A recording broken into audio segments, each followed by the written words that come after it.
Постојат, се внимавајте, значи нема, ќе гледам да не направам грешка. Постојат два начина за да се стигне до небото. Точно ли ова? Да. Еден е начинот. Вака би дополнил. Постојат два начина да се стигне до небото, од кои што едниот со тој не може да се стигне до небото. На вториот е само заблуда, односно таму спаѓаат сите оние кој знае колку начини ги има, со кои што луѓето мислат дека ќе стигнат до небо, меѓутоа не. Сите се погрешни. Значи, нешто слично како на она која зборувавме овде, значи Павло зборуваше дали постојат две евангелија во адвентизмот, многу повеќе се проповедаат, односно две евангелија. Многу повеќе се од две, ама едното е вистинито, едно е вечно евангелие, така и патот до спасение е само еден.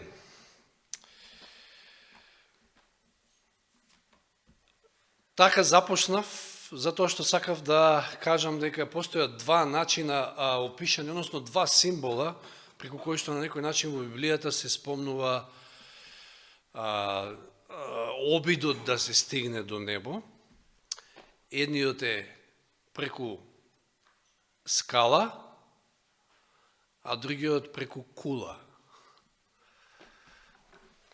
Дотвориме во Битие 28 глава.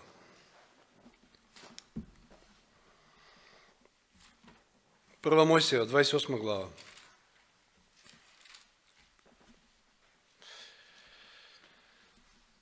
Од 10 до 13, не знам дали е потребен контекст на ова, но знаеме дека Јаков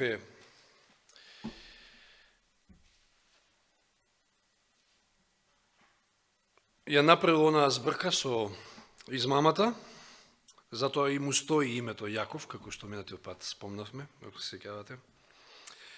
Но во Ветил има едно видение и што ќе види. Значи од 10 стих читаме 28 глава.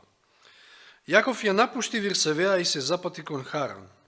Стигна во некое место и преноќава таму, зашто сонцето веќе беше заедено. Зеде еден камен од местото, го стави под главата и легна на тоа место. И виде сон. Скала стои на земјата, а со врвот допира до небото. И Божи ангели се искачуваат и слегуваат по неа. Покрај нив е Господ и му зборува: Јас сум Господ Бог на твојот прататко Авраам и Бог Исаков. Земјата на која лежиш ќе ти ја дадам тебе и на твоето потомство. Значи имаме една ситуација каде што Јаков го гледа овој сон со оваа скала, која што погрешно ја нарекуваат некој Јаковова скала. То не е Јаковова скала, туку е Божја скала. Да. И да бев јас на негово место, да ми беше јасток камен, или нема да спиев, или ќе гледав некој кошмари. Меѓутоа, Господ му дал еден впечатлив сон, каде што ја гледа таа скала, по која што вели, значи врвот допира до небото, а таа стои на земјата, значи од земјата до самото небо, и по неа, вика, се искачуваат и слегуваат Божји ангели. И сеќавате малку и Андреј спомна за овој случај. Дали се сеќаваме во Новиот Завет каде се наоѓа одговорот на прашањето што представува оваа скала? Знаеме дека е Исус, нели, ама... Да, Јован 51, што? Тоа е стих, веројатно, пошто нема толку глави. Значи, Јован 1 глава, 51 стих, да. Дотвориме таму. Јован 1:51. Тоа е кога Исус се среќава со Натанаел. Интересна е таа средба, значи, кога Исус му вели Натанаел, ова е вистински израелец, во кого нема измама, или така нешто беше. Јован 1:51. Значи, самиот крај на главата. И му рече: вистина, вистина ви велам, од сега ќе го видите небото отворено и Божите ангели како се искачуваат и слегуваат над човечкиот син. Се разбира, човечкиот син е Исус и место да спомне скала, овде го кажува оној истиот израз кој што го гледаме во Битие, како се ангели како се искачуваат и слегуваат над човечкиот син или над по таа скала, што јасно се гледа дека човечкиот син или Исус е токму таа скала. И веднаш го знаеме одговорот дека ова е начинот по кој што може да се стигне до небото, единствениот, по таа скала, а тоа е Исус. Значи не постои начин да човек се спаси без Исуса или не преку Исуса, туку на некој друг начин. Но да видиме сега, постојат два впечатливи дела од скалата, кои што се битни, а тоа е долниот дел од скалата и горниот дел.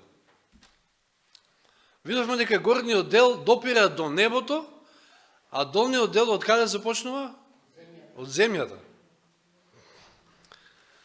Да отвориме, тука сме во Јован, но во први и трети стих ќе читаме од Јован прва глава.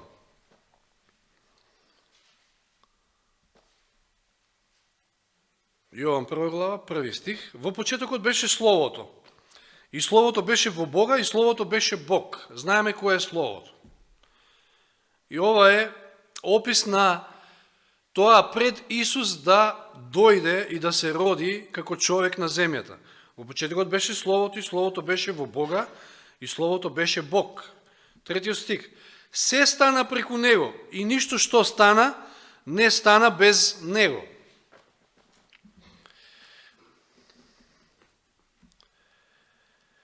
Исус е Бог. Исус беше на небото. Исус со своето божество е поврзан. Тој како Бог е поврзан со небото. Но, дното на скалата, кое што допира до самата земја, е нешто друго. Јован 1.14, исто, прва глава, 14 стих. Словото стана тело, значи Исус стана тело и се настане меѓу нас и ја видовме неговата слава, славата што има како единороден од Таткото, полн со благодат и вистина. Може да прочитаме и Матеј 1.1. Словото стана тело. Исус се отелотвори. Книга на родословие на Исуса Христа, син Давидов, син Авраамов. Зошто е наречен син Давидов и син Авраамов? Затоа што од тамо му е потеклото. Како човек, да, тоа е лозата, се роди, стана тело. Тоа е дното од скалата. Сега да отвориме во Откровение 22.16. Имаме доста стихови. На самиот крај од Библијата. 22 глава Откровение, 16 стих.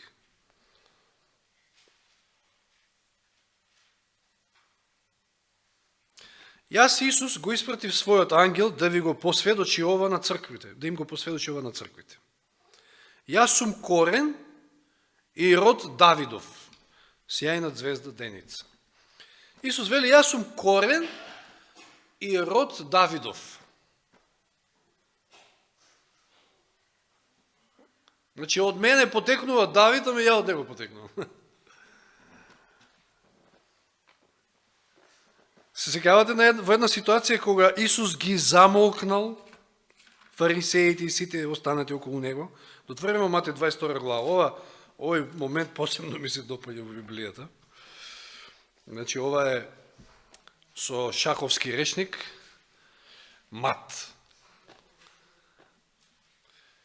Матеј 22 глава, од 47 до 46, кога фарисеите беа собрани, Исус ги праша. Значи, им поставува прашање на кои што тие немаат одговор, не можеле ништо што да кажат. Што мислите за Христа? Чиј син е? Му рекоа Давидов. Им рече, како тогаш Давид, значи Месијата, тие знаат дека е од Давид, ќе потекне од таа лоза. Им рече, како тогаш Давид, преку кого Духот го нарекува Господ, Велејќи му рече Господ на мојот Господ, ова е цитирано од еден од псалмите, седни од мојата десна страна, доека да ги положам твоите непријатели по твоите нозе.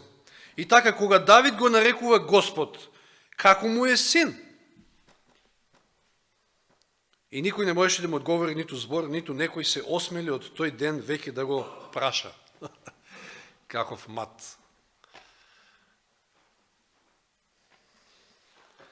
Интересен тој псалм, таму стои, кој беше? Стои? И 10 или 9. Му рече Господ на мојот Господ. Убаво запишено. Но поентата е овде дека Исус е и корен Давидов, значи од друга страна е син Давидов, ама е и корен Давидов. Значи, токму одговара на таа скала. Господ преку својата божествена природа, фатен за небото, допрен до небото, а преку својата човечка природа допира до самата земја, до сите нас, до човештвото.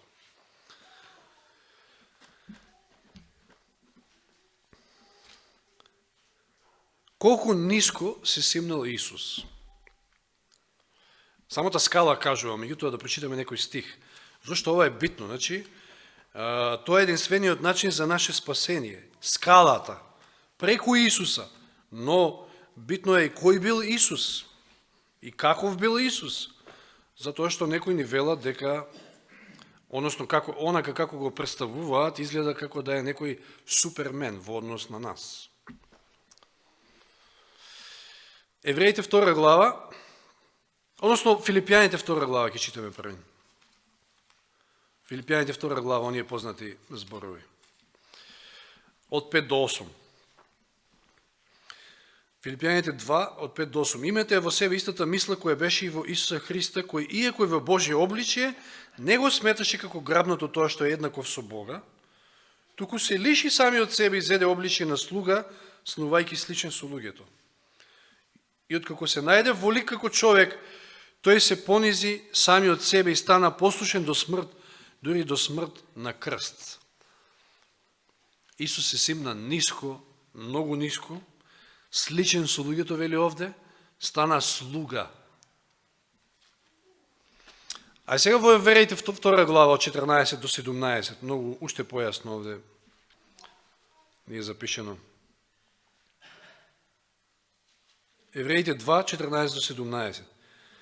Бидејќи пак децата имаат учество во месото и крвта, така и тој зеде учество во тоа, во месото и во крвта. И со смртта да го уништи оној кој ја имаше власта над смртта, односно ѓаволот, за да ги избави оние кои заради страф од смртта цел живот беа во робство. Зашто навистина тој не им даде помош на ангелите, туку дава помош на Аврамовото семе. Затоа требаше во се да стане како своите браќа, за да биде милостив и верен правосвещеник пред Бога, за да изврши помирување за гревовите на луѓето. Овој дел од Библијата јасно ни вели дека за да Господ не спаси, за да изврши Исус помирување со Отецот, било неопходно да Исус биде како еден од нас.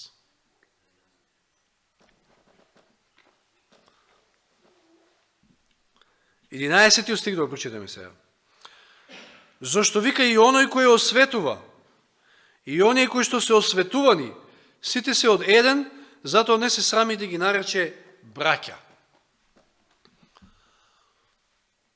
Исус ги нарекува оние посветените, значи внимавајте, посветените браќа. Во една прилика, знаете, кога браќата му, односно полубраќата негови, отишле да го приберат таму во некоја куќа проповедал, затоа што се слушало дека забегал. Збори нешто таму. И отишле, се приближуваат кон куќата, значи и овие му кажуваат таму, домашните дека доаѓаат твоите браќа, а тој им вели, знаете што им вели таму? Мои браќа и моја мајка се оние кои што ја творат Божјата волја. Токму тоа овде го вели во 11 стих, Зашто и оној кој осветува, Господ е тој кој што посветува, осветува и оние кои што се осветени, сите се од еден и затоа не се срами да ги нарече своји браќа. Исус е брат со оној кој што е посветен. По природа е ист како и него. Во истата грешна природа, во крв и тело, зел учество, а и го имаат Светиот Дух и се водени од Светиот Дух и тој и посветениот негов брат, кој да е. Не прави разлика. До тоа ниво се спуштил Исус и станал како еден од нас. Да прочитаме сега во Лука 8:21.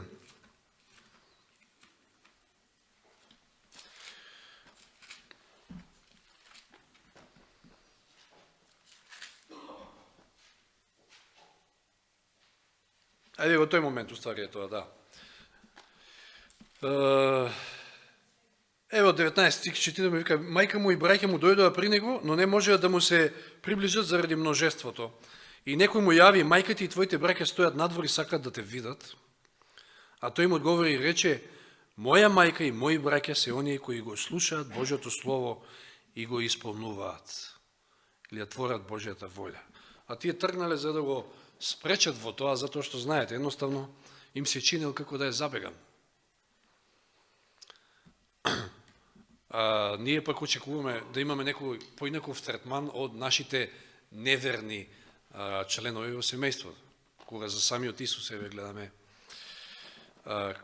што мислели, како третирале. Значи, Исус бил како еден од нас. Да се свати вистински Христовата човечка природа е да се свати како тоа можеме да се спасеме, и тоа е единствениот начин. Таа скала која што допира до самата земја. Тој немал никакви предности во однос на нас. Кога би имал, како човек, значи, тогаш можеме да го наречеме Супермен. Еве да си предпоставиме дека Супермен постои. И ќе дојде овде, ќе се спушти, не знам од некаде таму, знаете, Супермен лета, ќе излета преку прозор и ќе ви рече следете ме. Што ќе му речете, како да те следеме, кога ние ги немаме тие моќи што ти ги имаш. Тоа не бил Исус. Кога Исус вели следете ме, тоа значи дека може да го следиме. Тоа значи дека он немал никаква предност во однос на нас. Значи таа скала допрела до самото дно, до самата земја. Еве што вели Елен Вајд во Копнежот на вековите. Скалите што ги видел Јаков, чии што долен дел се потпирал на земјата, а со врвот допирале до небесните капи и до самиот прак на славата, всушност се Христос. Тоа веќе го кажавме. И сега вели, кога тие скали само со едно скалило не би успеале да ја допрат земјата, ние би биле загубени. Меѓутоа Исус слегол до нас, таму каде што сме се наоѓале и каде што се наоѓаме. Тој ја зел нашата природа и победил, а ние земајки ја неговата природа да можеме, да победиме. Поставен во облик на грешно тело, како што вели Павле Римјаните 8:3, во обличие на грешно тело, живеел безгрешен живот. Сега со својата божествена природа го држи небесниот престол, а со својата човечка природа допира до нас. Тој ни налага со вера во него да ја достигнеме славата на Божиот карактер. Затоа мораме да минеме совршени како што е совршен небесниот Отец. Ево уште еден цитат од Копнежот. Ова е исто многу силен. За Божиот син би било речиси бескрено понижување кога би зел човечка природа дури и тогаш кога Адам во својата невиност живеел во Едем. Значи, таа непадната природа. Тоа би било бескрено понижување. Замисли си какво понижување е тоа, значи да го лаже цело време народ или не знам да... Па да, тоа е лага и манипулација. Следете ме, да им вели, а тој да има безгрешна природа. Можел ли Исус да сгреши? Можел. Но не сгрешил. Значи бил искушан во се како и нас. Видовме сабајлето, спомнав, тие три аспекти, похота на телото, похота ночите и гордоста на животот. Тоа опфаќа се.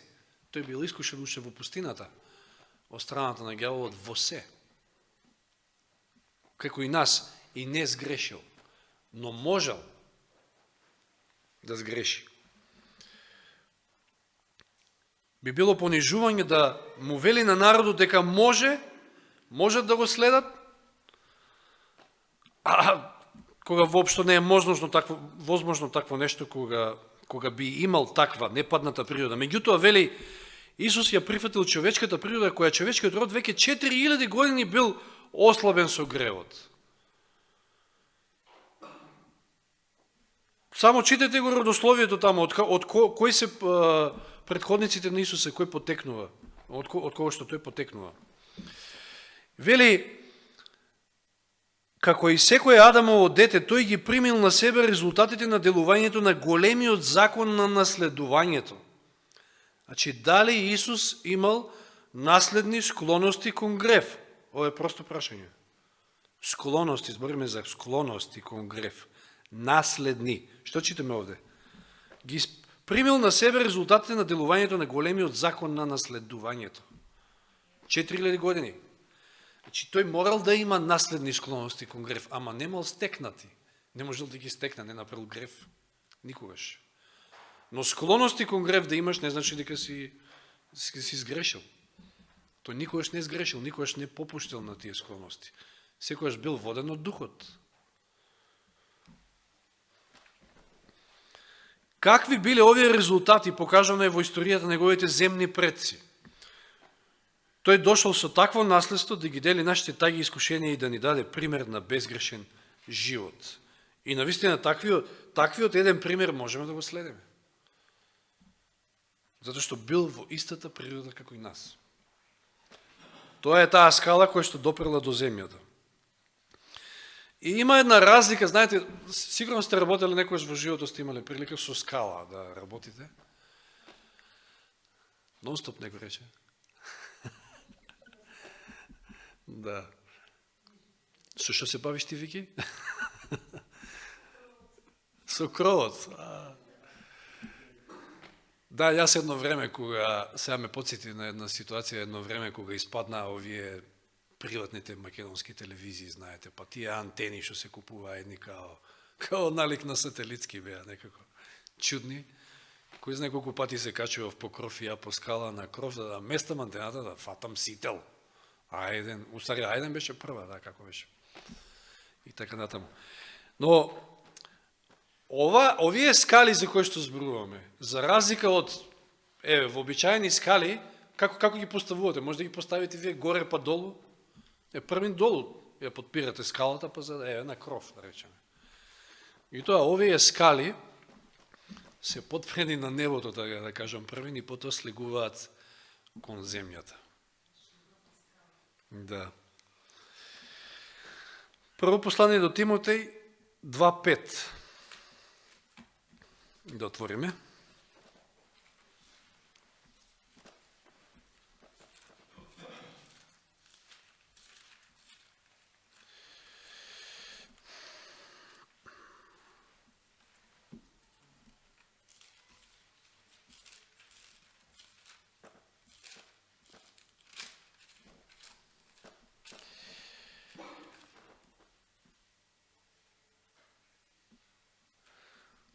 Зошто Бог е еден и еден е посредникот меѓу Бога и луѓето, човекот Христос Исус. Што мислите што значи она одење на ангелите нагоре и надолу?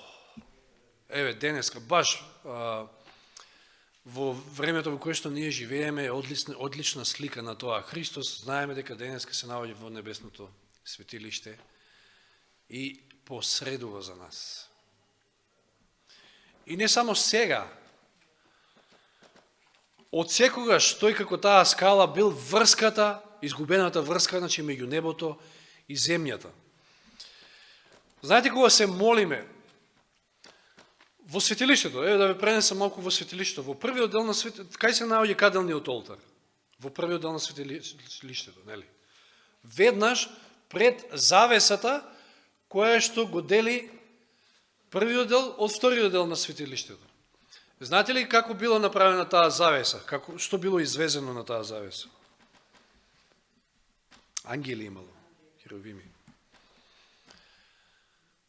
Ангелите ги носат тие наши молитви до небото и назад, а нормално, тоа им е службата, меѓутоа единствениот посредник е таа скала. Тие одат по скалата, тоа е Исус Христос. Имаме еден таков пример во Библијата, кога сме кај ангелите, да се подсетиме на Даниел, кога Даниел имал проблем со сваќање на визијата за 2300 денови и ноќи и му се моли, му се обреќа на Бога во молитва и му доаѓа Гаврил. Да читаме 22-23 стих, 9 глава, Даниел. Ова е интересен случај, кој што треба да не охрабри, кога веќе некојаш ке се сетиме на молитвата и кога зборуваме на тема молитва, значи 9 глава, 22 до 23.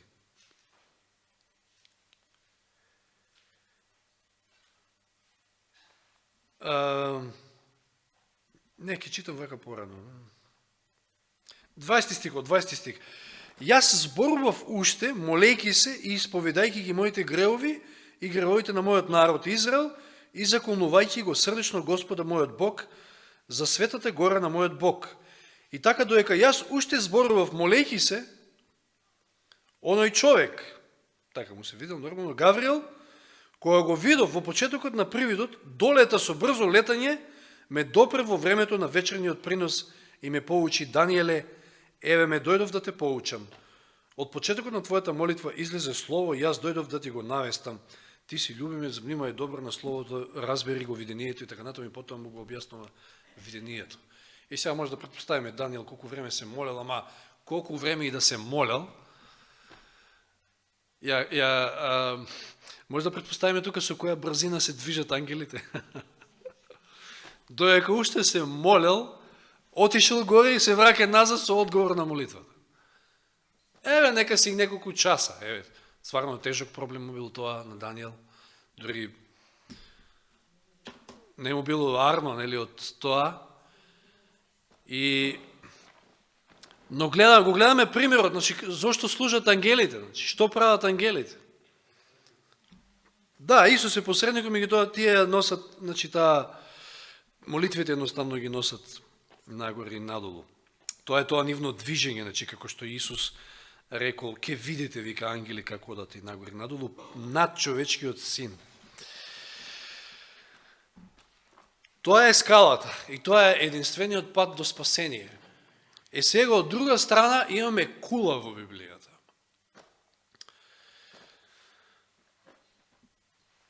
А тоа е Вавилонската кула. Неодамна читавме во, мислам дека беше пред еден или два петоци, така нешто, за кулата Вавилонска. Во Битие 11 глава, ајде да се подсетиме, може ова ќе ви биде едно добро повторување за некои делови кои што ги зборуваше од ова место и Андреј. Битие 11 глава, од 1 до 4.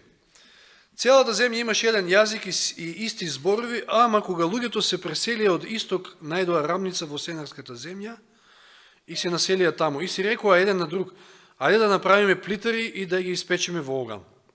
Плитарите им беа место камен, а смолата место кал.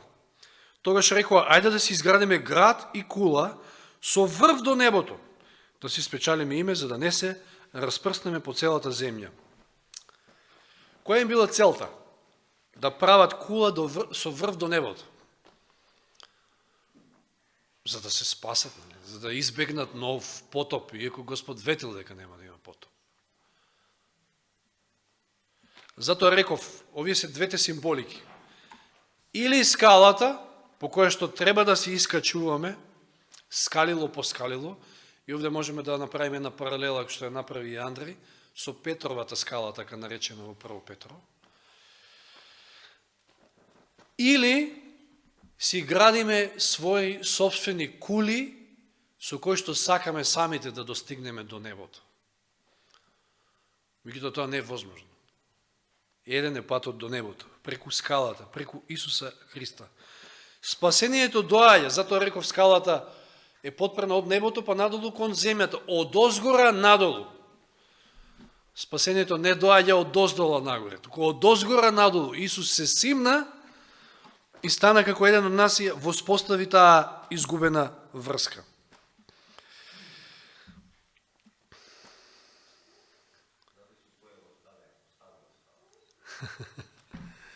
Да. Точно, не, тоа ќе биде тогаш некоја наша кула. Јас реков, значи затоа е ова символика во Библијата. Скалата е една, скалата е Исус Христос, а се друго што правиме, било какви наши обиди, да го достигнеме небото, е градење на кула. Дури може да се послужиме со оној израз кула од карти, кој што многу лесно може, мислам, ќе се сруши и ќе сватиме дека е бескорисна. Да се подсетиме само малку на еден дел од она како Елен Вајт го опишува овој настан и го поврзува со градење на кули, налик на Вавилонската, од патриарси и пророци. Знаете што вели тамо она? Кога зборува за неверниците, вели неверниците своите теории ги градат врз божемни заклучоци на науката, отфрлајќи го притоа Божјото откровение од Словото. И на тој начин се градат кули. Значи се подпираат божемно на наука, на некои пронајдоци, на научници и така натаму. И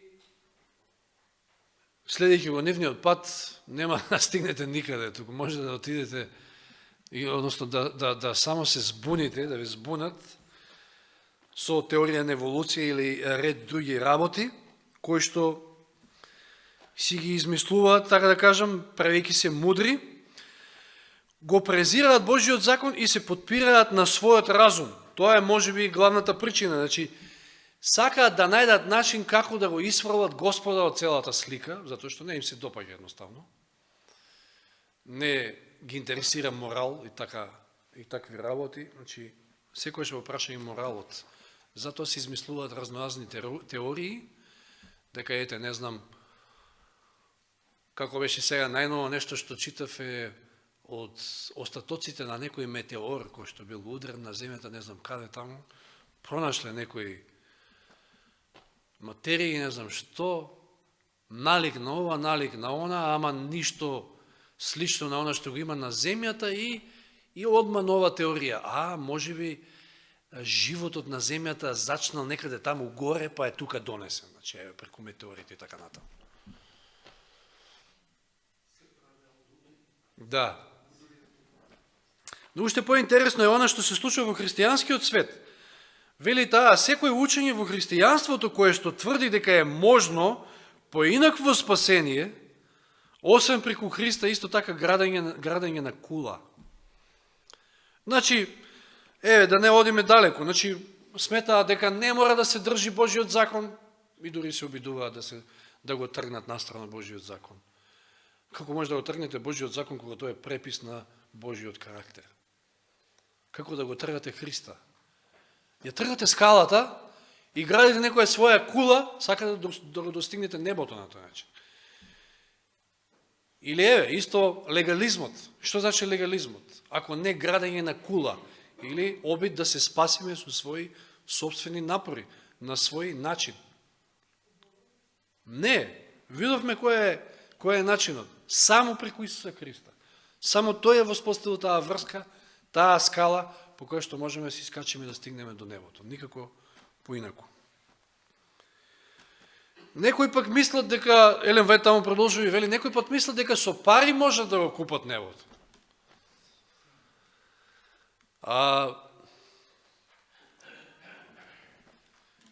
Нешто слично е опеано и во една песна, во култната песна на Лед Цепелин, веројатно сте слушнале, тоа е една од култните рок групи од 20 век.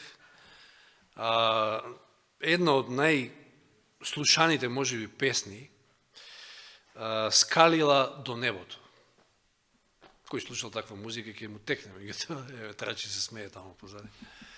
Кој не слушал, нема ни слушнато воопшто за ова нешто. И во таа песна се опишува за една дама која што сака да купи скалила до небото. И нормално, и самата песна дури интересно е, опишува дека тоа не е можно, и дека не е возможно. Значи, нека не успеала да ги купи скалилата до небото. Затоа што спасението не се купува ни со пари, ни со ништо. Тоа беше една огромна лага, преку која што, знаете, средновековната црква се богатеше и трупаше пари и злато и што ти не. Не постои друг начин. Сето тоа е само градење на кули. Скалата, само таа скала, која што е Исус Христос, само тоа е начинот на спасение. Без Христа нема спасение. Затоа, да не бараме некои наши начини, да не градиме наши кули, затоа што ќе промашиме. Туку да му се предадеме на Господа, да сватиме дека само преку Христа можеме да се спасиме. И преку ништо друго. Ни помалку, ни повеќе. Само да ве подсетам на еден исто мокен цитат од Елен Вајд. Онаа Христова праведност, која што тој ни ја дава, да ја облечеме. Тоа е века наметка искаена на небесен разбој, која што нема ниту една човечка нитка. Ова кажувам многу. Значи, што ние ќе се обидуваме? Тоа е дар, спасението е дар. Дори од оваа аналогија, од оваа символика што ја видовме вечерва, се потврдува истото тоа. Дар, тоа го сторил Исус, се симнал од небото, не поврзал повторно со самото небо, со тоа што станал како еден од нас, човек. И успел да го победи гревот, да ја победи смртта и не обезбедил начин и нам да го победиме. Нека му е слава нему.